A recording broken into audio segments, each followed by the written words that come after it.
Assalamualaikum Ustadz, izin bertanya. Saya Waalaikumsalam. berteman dengan orang yang mengejar dunia. Setelah saya berteman dengan dia, ibadah saya mulai menurun dan mulai mengejar dunia juga. Bagaimana sebaiknya Ustadz? Dan mohon bagaimana tips agar kita selalu merasa qanaah dan mempunyai jiwa yang selalu merasa kaya. Jazakallah khairan. Masya Allah, barakallahu fikum.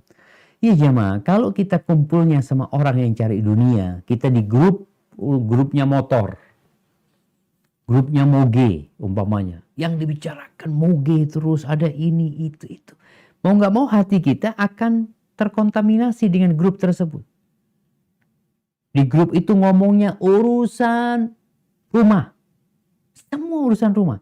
Kadangkala grup-grup seperti itu, kalau ada nasihat urusan akhirat, afwan, ini bukan grup untuk cari surga. Seakan-akan seperti itu. Dan itu merusak hati. Ada yang jadi follower, mamanya di Instagram atau apa, yang urusannya dunia. Maka hati kita pun akan terkontaminasi. Caranya gimana kita? Ya keluar dari grup itu. Atau kalau engkau tetap mau di grup itu, jadilah orang yang mewarnai, bukan yang diwarnai.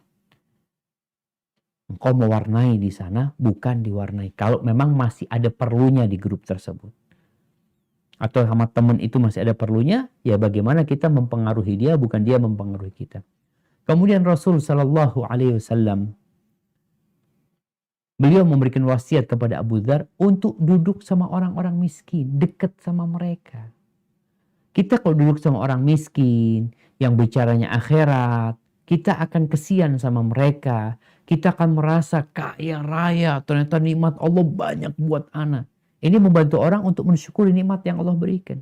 Maka antum perlu punya kawan yang miskin. Datang ke rumahnya, kumpul sama mereka, berbagi sama mereka. Yang itu akan mengobatin hati kita. Sehingga kita menuruti apa yang Allah arahkan agar kita melihat kepada yang di bawah kita. Kemudian berkaitan dengan apa tadi? Kok jadi lupa? Nah, apa dok tadi dok? Yang berteman dengan orang yang mengejar dunia dan tips agar tetap qanaah Ustadz. Siap. Ya, jadi kalau bicara agar kita tetap qanaah tadi, kita perlu ganti kawan. Kita cari kawan yang memang akan mengingatkan kita kepada akhirat. Ada orang-orang ngeliat aja kita ingat sama Allah. Ngeliat orang itu, belum ngomong tuh orang, kita ingat sama Allah. Kita cari kawan yang seperti itu. Kemudian berdoa memohon kepada Allah. Doa, jangan meremehkan doa. Agar Allah memberikan kepada kita hati yang nerima. Yang qanaah. Ketika Allah berikan kepada kita hati yang qanaah, Allahu Akbar. Dan berlindung dari hati yang tidak pernah puas. Ahibati fillah. Kita lihat bagaimana Rasulullah Sallallahu Alaihi Wasallam berkawan. Iya, beliau punya kawan yang kaya raya. Seperti Abu Bakar Siddiq, Uthman bin Affan, sahabat-sahabatnya Abdurrahman bin Auf. Tapi beliau juga berkawan dengan Bilal bin Rabah, Khabbab bin Arad, Abdullah bin Mas'ud, yang hidupnya serba kekurangan. Dengan Ashabus Suffah, dengan orang-orang yang tinggal di Masjid Nabawi, yang tidur di sana, yang gak punya rumah.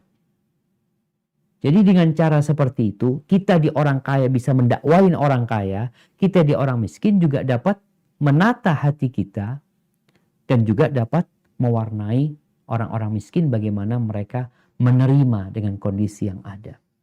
Hadza wallahu a'lam bissawab. Itu yang dapat Anda sampaikan pada kesempatan kali ini.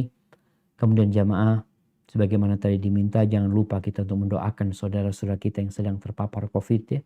Minta sama Allah. Ada tetangganya yang sakit. Gak perlu tetangganya tahu engkau mendoakan dia. Ada kawannya yang sakit.